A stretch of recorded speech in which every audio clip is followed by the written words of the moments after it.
Oke, selanjutnya kita akan membahas mengenai anggota tim dari Scrum itu sendiri. Jadi di dalam tim Scrum itu terdiri dari tiga tim begitu ya. Yang pertama adalah Master Scrum, yang kedua adalah Product Owner, dan yang ketiga adalah Scrum Team itu sendiri gitu ya. Jadi ada tiga jenis ya, Product Owner, kemudian ada Scrum Master, dan ada Scrum Team sendiri gitu ya. Oke, apa itu Master Scrum? Jadi Master Scrum itu adalah sebuah tim gitu ya yang memastikan bahwa semua prosedur dari metodologi Scrum itu diikuti gitu ya oleh anggota-anggotanya. Kemudian dia juga memastikan semua itu berjalan dengan lancar dan melindungi tim dari gangguan-gangguan yang sifatnya adalah non teknis gitu ya. Jadi kalau manajer Scrum itu berbeda dengan manajer project yang tradisional gitu ya dalam banyak hal. Termasuk di dalam ini adalah peran memberikan arahan sehari-hari gitu ya kepada tim dan tidak memberikan tugas kepada individu. Jadi yang diberikan itu adalah timnya, bukan individu. Jadi dalam sebuah tim ini tugasnya ini, maka biasanya tim itu sudah bertanggung jawab terhadap pekerjaan yang diberikan gitu ya. Kemudian yang kedua itu adalah product owner atau pemilik produk gitu ya. Biasanya ini adalah orang yang dianggap paling penting gitu ya dalam sebuah proyek. Product owner ini merupakan orang yang nanti akan menggunakan sistemnya gitu ya, yang nanti akan menggunakan aplikasinya. Bagian dari product owner ini bertanggung jawab eh, bagian dari tanggung jawab pemilik produk ini adalah memilih visi tentang apa yang diinginkan dia gitu ya, kemudian menyampaikan visi tersebut kepada tim Scrum. Jadi sederhananya si product owner itu mempunyai keinginan seperti apa gitu ya, menginginkan sistem yang nanti akan dibuat itu seperti apa. Biasanya diterjemahkan dalam bentuk user story tadi ya. Kemudian user story tadi kan sifatnya masih general gitu ya, masih umum. Kemudian diterjemahkan dalam produk backlog tadi. Kemudian anggota tim yang ketiga atau yang terakhir itu adalah tim Scrum gitu ya. Ini sebuah tim Scrum ini eh, mereka adalah tim yang bisa mengatur pekerjaan mereka sendiri dan merupakan sebuah tim yang lintas fungsional gitu ya. Lintas fungsional itu artinya bukan hanya mengerjakan satu pekerjaan saja, tapi juga lintas pekerjaan yang lainnya. Seperti misalnya analisis, implementasi, perancangan, testing, atau pengujian, dan lain-lain. Yang dimaksud lintas fungsional itu kira-kira seperti itu. Nah, model implementasi Scrum itu kira-kira kalau dimodelkan dalam bentuk gambar seperti ini ya. Jadi eh, di sini ada produk backlog yang dibuat berdasarkan user story yang telah diberikan oleh si product owner ya. Kemudian setelah itu ada sprint planning gitu ya, atau pekerjaan yang akan dibuat dalam satu sprint gitu ya. Kemudian sprint planning meeting itu artinya apa? Dia bersama anggota tim itu melakukan pertemuan atau diskusi produk backlog itu yang nanti akan dikerjakan itu yang mana gitu ya, yang akan dikerjakan lebih dahulu. Itu disebut dengan sprint planning meeting dalam dalam agenda ini gitu ya. Dan ada sprint backlog itu adalah merupakan produk backlog yang sudah direncanakan begitu yang akan dikerjakan. Nah, kemudian sprint backlog itu akan dikerjakan gitu ya dalam satu sprint gitu ya. Biasanya satu sprint itu mengerjakan satu backlog 1 sampai 4 minggu sprint gitu ya, seperti itu. Jadi kalau lihat dari gambar di sini yang mengendalikan semua activity ini adalah yang namanya Scrum Master gitu ya. Jadi dia tugasnya atau si Scrum Master itu tugasnya adalah membuat tim itu agar tetap fokus pada tujuannya. Biasanya di akhir sprint pekerjaan itu harus mempunyai potensi untuk deliverable do not change gitu ya. Jadi siap untuk diserahkan kepada pelanggan, kira-kira seperti itu. Kemudian sprint itu biasanya diakhiri dengan yang namanya sprint review gitu ya. Kemudian ada juga sprint retrospective gitu ya, yang menganalisis. Kalau review itu adalah mereview sprint yang telah dilakukan dalam satu cycle atau siklus ini. Kalau sprint retrospective itu lebih eh, diskusi mengenai sebenarnya apa sih yang kurang, apa yang kelebihan yang sudah dikerjakan pada saat sprint tersebut. Jadi setelah selesai satu sprint, kemudian sprint selanjutnya akan dimulai mengambil dari sprint backlog yang sudah dibuat tadi. Task backlog ini kan bukan hanya satu ya, ada satu, mungkin ya jumlahnya tergantung dari requirement yang diminta oleh product owner gitu ya. Misalnya ada 4 gitu ya, yang ke satu akan diselesaikan dulu sprint gitu ya. Setelah selesai, kemudian sprint berikutnya atau yang kedua misalnya dimulai gitu ya, dan memilih item yang ada di dalam produk backlog tersebut gitu ya. Nah, ini akan berlangsung interaktif gitu ya, terus-menerus sampai dengan produk backlog itu selesai untuk dieksekusi. Kira-kira seperti itu gambarannya. Oke, kemudian bagaimana step-stepnya? Step-stepnya itu adalah pertama menentukan tim Scrum gitu ya. Biasanya terdiri dari 5 sampai 9 anggota gitu ya. Semua anggota itu memiliki kombinasi kompetensi yang dapat mencakup untuk dia itu juga bisa sebagai developer, tester gitu ya. Kemudian perancang analisis dan sebagainya. Jadi di dalam tim ini biasanya bukan spesifik khusus gitu ya. Dia biasanya multi kompetensi gitu ya, multi tasking gitu ya. Dia bisa menjadi developer, bisa menjadi tester gitu ya. Sekaligus mungkin bisa juga sebagai analis bisnisnya. Kemudian semua anggota itu terus bekerja sama gitu ya, saling berkomunikasi antar anggota tersebut. Dan tim itu sendiri itu bertanggung jawab untuk memastikan bahwa mereka akan memproduksi produk yang dipresentasikan di akhir sprint. Kalau kita perhatikan di gambar sebelumnya ya, bahwa setelah dilakukan meeting gitu ya, kemudian memilih urutan produk backlog yang nanti akan dieksekusi, kemudian setelah itu dilakukan sprint yang mengerjakan satu project gitu ya, maka di akhir sprint itu nanti harus ada produk yang sudah siap dipresentasikan. Kira-kira seperti itu. Oke, step selanjutnya yang pertama tadi ya, saya mengulang menentukan tim Scrum pertama. Step selanjutnya adalah menentukan panjang atau lamanya sprint gitu ya. Biasanya tenggat waktu yang digunakan untuk mengerjakan satu produk backlog itu rata-rata ya berlangsung 7 sampai 30 hari gitu ya, atau 1 sampai 4 minggu tergantung dari kompleksitas dari produk backlog yang dikerjakan gitu ya.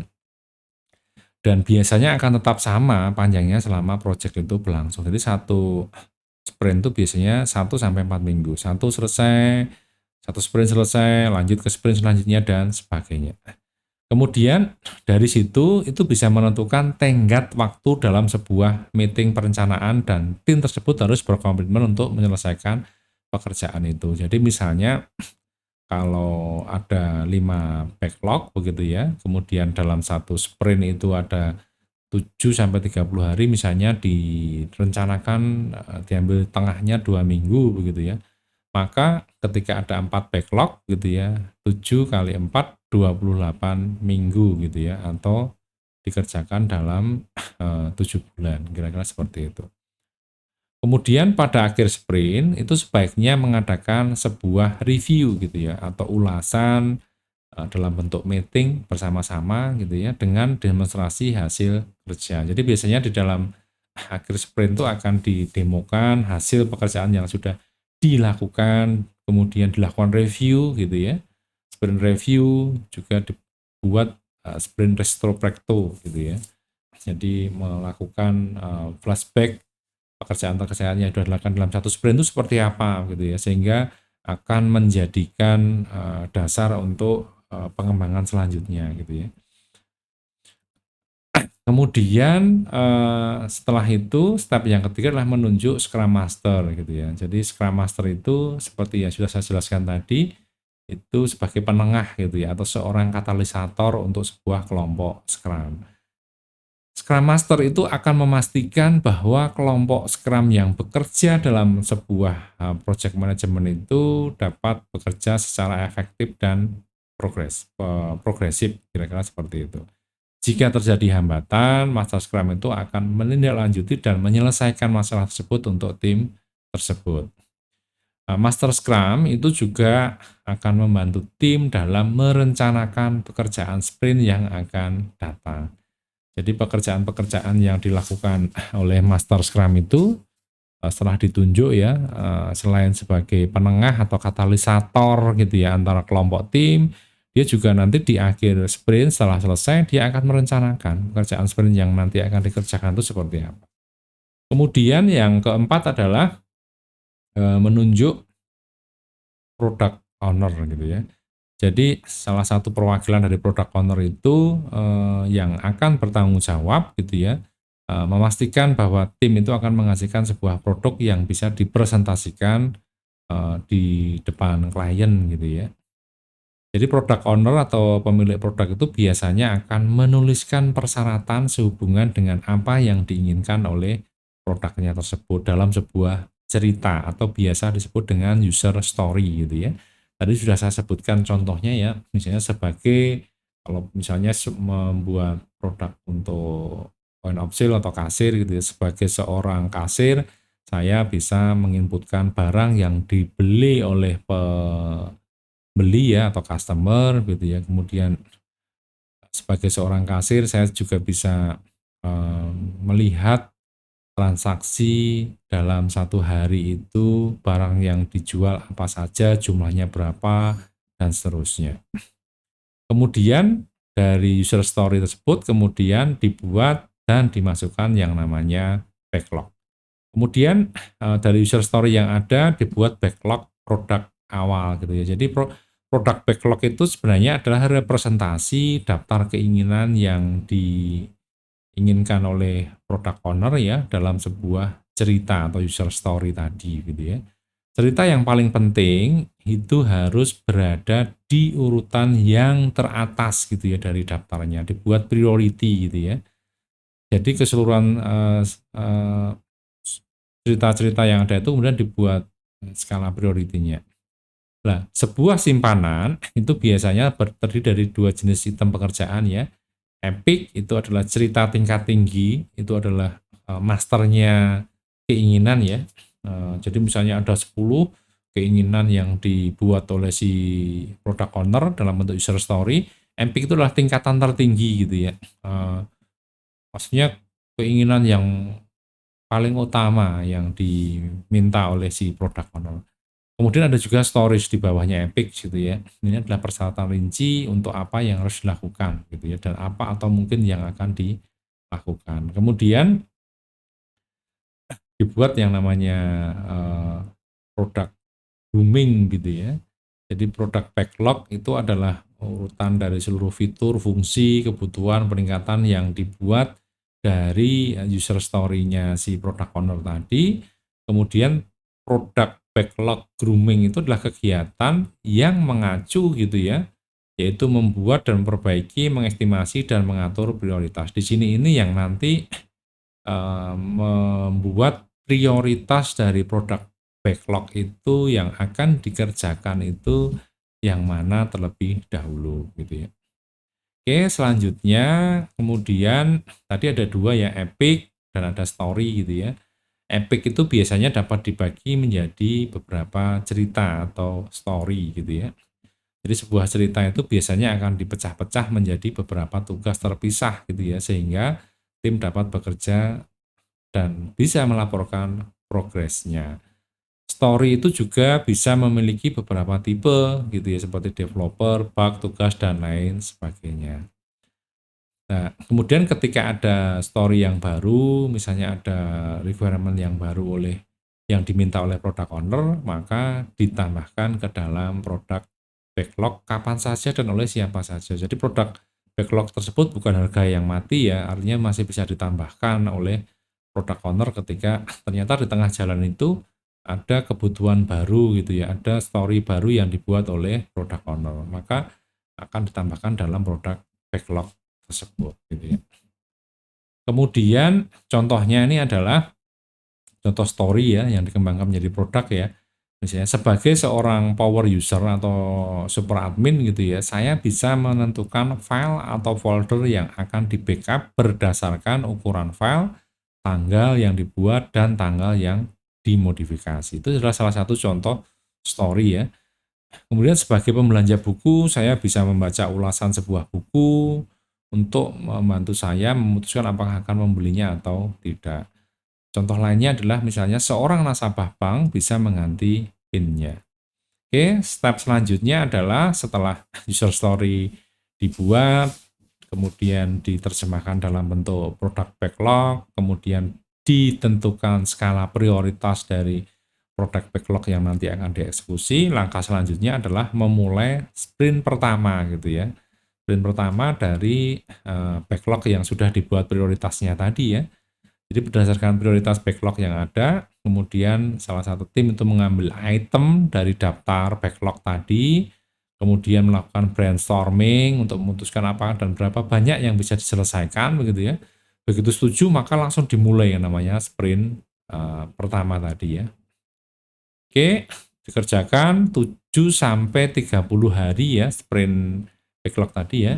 Kemudian setelah itu setelah selesai maka dia akan tutup arus dan mulai sprint berikutnya. Setelah selesai kemudian diadakan sprint review, sprint retrospecto, kemudian oleh tim selesai di close, kemudian membuat atau melakukan sprint berikutnya gitu ya. Jadi setelah tenggat waktu itu sudah tercapai, semua pekerjaan itu sudah direncanakan dan dibuat, maka kemudian akan melakukan pekerjaan selanjutnya gitu ya. Oke, kira-kira itu step-step di dalam siklus Scrum, kira-kira seperti itu.